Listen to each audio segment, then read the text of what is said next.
Lumalakas na nga ang ating Gilas team at unti-unti tayong nagkakaroon ng bagong dagdag na dekalidad na mga players. Kagaya na lamang ni Milora Brown at kasabay ng pagiging local ni QMB ay nakita naman natin na nagpapainit na si Kai sa hardcourt, nakahawak na ito ng bola, gumagawa na nga ng mga pampainit na mga basketball drills. Malaki ang chance na sa late part ng 2025 na nga natin makikita ulit itong si Kai na naglalaro sa isang official game. Yung dribbling part ng drill ni Kai ay indikasyon na lumalakas na ang kanyang tuhod.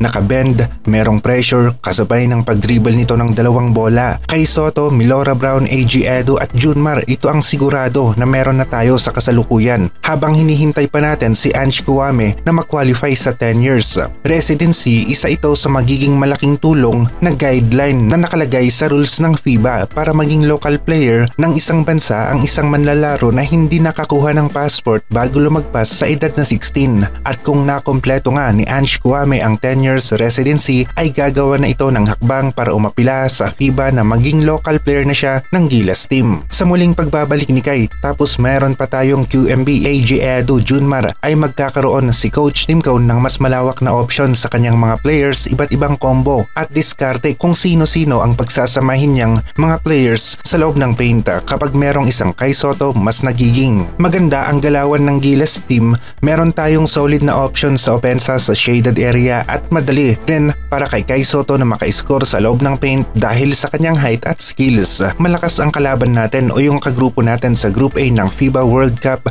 qualifiers. Nandyan ang New Zealand at Australia, pero buti na lang hindi tayo ang pinakamahina sa grupo natin at ito nga ay ang team ng Guam. Nagkahanda na nga si Kai para sa Japan B1 B-League at gagamitin nga siya ng Koshigaya ngayong 2026 season at dinagdagan nga rin ng Koshigaya Alphas ng mga solid na players ang kanilang lineup at papagaling na nga rin si Kai Sotto, kaya naman mas lalakas pa talaga ang Gilas sa FIBA World Cup qualifiers at maganda-ganda ang chance natin na ma-qualify sa World Cup dahil magbabalik ang klase ng Gilas na tumalo sa mga teams na kagaya ng Latvia at New Zealand. Merong Kai Sotto na dagdagan pa ng AG Edu, QMB at malapit-lapit na rin na maging local si Ange Kouame kapag nabigyan ito ng exemption ng FIBA.